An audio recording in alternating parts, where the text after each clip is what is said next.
I remember the quiz. We laughed at logos. Friday hung heavy. Everyone was tired. He was a teacher who wore hoodies. He clicked the projector and smiled. We didn't expect anything to happen. Then the dean's voice came through the speaker. It cut the room like a blade. "Not a drill," he said. His voice trembled in the vents. The lights went out on purpose or by accident. We were shoved to the back corner. We scraped tile with our shoes. The classroom smelled like pencil shavings and sweat. The silence had weight. A panel buzzed and died. Someone whispered. Then a sound from down the hall rose. A scream. Not a word. A howl. It beat the lockers. It tore the air open. The man at the lockers shouted. I remember the cadence. "I'll kill all of you," he said. It was a promise and a curse. 2 girls started to cry. A boy clutched his backpack like a shield. Our teacher mouthed, "Don't make a sound." The banging moved toward us. Metal on wood, a fist. Another fist. The door shook like a trapped animal. One of the girls let out a sound that wasn't a cry. It was the exact sound of someone losing faith. The pounding stopped. The hallway swallowed him. We held our breaths until our chests hurt. 10 minutes was a lifetime. Later, the dean said he'd been inside the building. He'd attacked the receptionist. He might have had a gun, or nothing at all. Rumors spread like spilled ink. A janitor found him asleep in a storage closet. A pocket knife or a handgun. No one agreed. He vanished before the police came. We went back to class. We tried to do math. I still think about the way the man moved. Not like a hunter. Like a thing that used to be a person. I kept replaying his voice. The way he said the words as if testing them. As if seeing if they fit. Weeks later, I walked past that storage closet. The janitor waved and locked the door. The lock clicked, solid and final. My hand brushed the metal. Cold, I smiled at him. He smiled back. At graduation, there were fewer of us in the crowd. Someone joked about overreacting. The principal gave a speech about safety. I clapped. I clapped louder than anyone else. That night, I dreamt of the sound of a man banging. I woke and checked the closet door. Locked, bolted, secure. I put the house key on the table and went to make coffee. The radio was on low in the kitchen. News played in the background. A story about a man arrested across town. A man in a red plaid shirt. A man with a son. They showed a picture. He was smiling. I didn't sleep that day. I went to the school to volunteer. The janitor let me in. He showed me the closet. He told me the police found nothing. Not a weapon. Not a badge. Not even a wallet. He told me he woke the man by accident, left the door slightly open. He told me the man walked out and left. I asked the janitor what the man had been wearing. He shrugged. "A red shirt," he said. "A hat." I went home and stared at my reflection. My hoodie was red under the bathroom light. I remembered the logo quiz. Adidas. 3 stripes. 3 marks. I don't go into basements anymore. I don't walk past certain houses. And sometimes when I turn off my lights, I hear a knocking. Gentle at first, then deliberate, like a man testing a door he knows is weak. I never told anyone this. Not the ones who called it a drill. Not the ones who moved away. Not even my parents. Because the last voice I heard on that day, the one that crawled under my skin and slept there, was softer than the scream. It said my name. Lunch bell. Rain on the pavement. We lined up for food like sheep. The sky was graying. It smelled like wet concrete and French fries, 4 booms. I thought thunder. Kids screamed. Security moved like a storm. We were herded into the multi-purpose room. Curtains pulled over the glass wall. Adults at every exit. We were small islands in a vast hush. Someone said a man had barricaded himself across the street. He was threatening the police. He watched the school. They said he was a registered sex offender. The words arrived like stones. We sat for an hour. An hour is ridiculous when you're 12. Someone joked. A girl cried. A teacher tried to laugh. We were taught to sit still, to obey, to stay. After we walked back to our classrooms, whispers stuck to us like wet paper. Brandy told me about a Halloween. She said the man had been at his window. She said he had cut his arm and wrote something in his blood. She thought it was a prank, a decoration. We learned later he'd been arrested. He hadn't crossed the line that day. He just watched. His house became a rumor, a place on the map labeled danger. Years later, I became older and hollow with things that don't go away. I moved back to town for a job. I visited Brandy on a stupid impulse. She lived in the house next to his. She waved me inside. Her curtains were closed. She told me she still sees him sometimes. In the window, a silhouette that rearranges the night. She told me she hears scratching against the glass. One midnight, I helped her bring trash to the curb. Her neighbor's porch light was out. The window that used to be a face now wore a blankness. No shape, no motion. I walked faster. My steps kicked rubber. That night I swore I heard something at my window. A soft scrape, like a nail on the frame. I told myself it was the tree. I told myself to sleep. I woke to my phone buzzing. A camera alert from Brandy's doorbell. A figure in the rain. Footsteps that stop. A face turned to the camera. It looked straight at us. The police came. Neighbors gathered on lawns under thin coats. They said the man had been detained again. They said there was no weapon this time. They said he had been arguing with someone on the sidewalk. They said he'd told the officers he wanted to be noticed. At the precinct, the officer showed us footage. I watched the blur, then a clear shot. The man at the house. A woman across the street. She waved. My stomach dropped. The woman was wearing Brandy's jacket. They sorted the footage. They traced a path. They pieced together a night.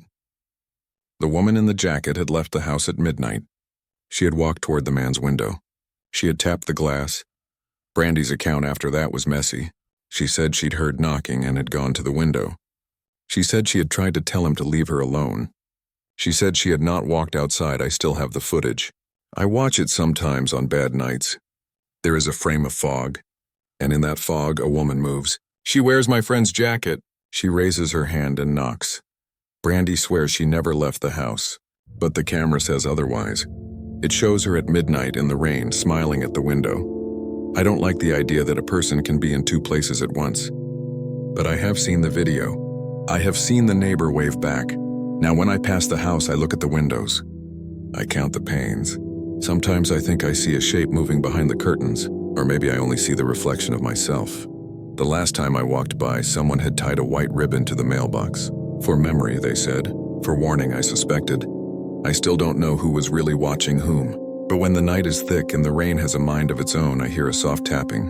From the inside. I was 22. Back at my old high school for a job I'd begged for. The basement smelled like old pizza boxes and server heat. Our office was a prize in the dark. Air conditioning, a flat screen, 3 desks. We felt like kings below the students' feet. One afternoon, the front office texted lockdown. The basement had no door, just an opening and a flight of stairs. We turned off the lights. Phones on desks, screens black. I crawled under my desk because that is what you were taught to do. It feels childish. It feels safe. A footstep creaked on the stairs. Not expected, not staff. Quick and light. It moved with purpose. I heard breath. Then a voice. "Is someone else down here?" He asked. I froze. The voice was ordinary. Too ordinary. He said he was waiting for his son. He said someone told him to hide. I texted Dave, no reply. My phone buzzed anyway. A message. Place just went crazy. Gunshot. Mr. Buckley hit. Red shirt. Don't go up. My throat closed. My whole body hummed with the word gunshot. I looked at the man. He wore a red plaid shirt and a cap. He smiled like a man apologizing for being in your world. I ran toward the stairs. A shot rang from upstairs. Metal clanged. A bullet ricocheted somewhere near me. It missed. I ran. Police were at every exit. They were waiting at the basement door. They caught the man when he opened it. They cuffed him in the stairwell. Relief crashed through the building like a wave. Mr. Buckley survived. We later learned the shooter had targeted him for reasons no one could explain. Anger, jealousy, nothing that fit. I sat in an ambulance bay with shaking hands. I tried to answer questions. I couldn't. My voice had left the room. Detectives took my statement. They asked every detail, clothes, words, timing. Days later, they released the man. He had an alibi the police didn't tell us at first. He'd been at a store, they said. He hadn't fired. He hadn't planned. I read the report. I read the witness statements. They matched, mostly. But one detail kept sticking. A small slip in handwriting. The janitor wrote that the man in the stairwell had been waiting to pick up his son.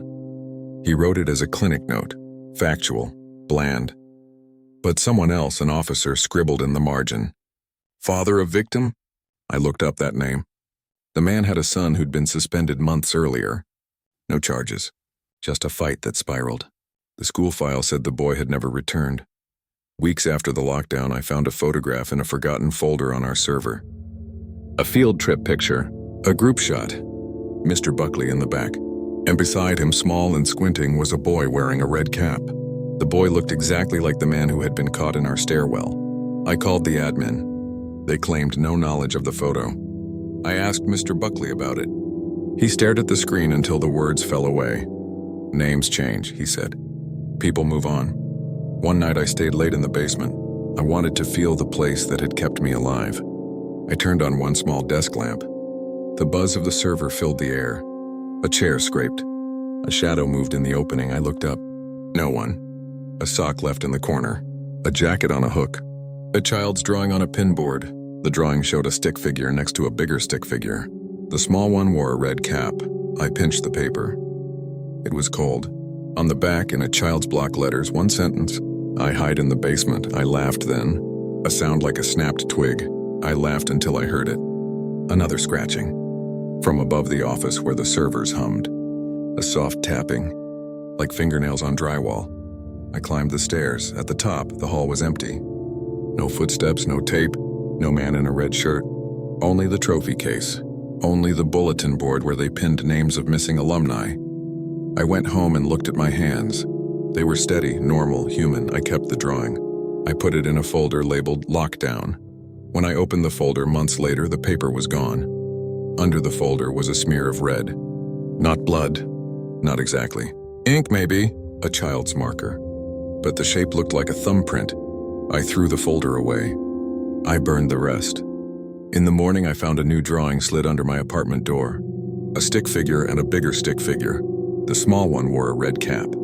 On the back, in the same block letters, 4 words, "I am still under." I called every number I could find. They led to voicemail. To dead ends. To polite people who said they were sorry. I put the flap of the basement door under a chair to feel safe. It didn't help.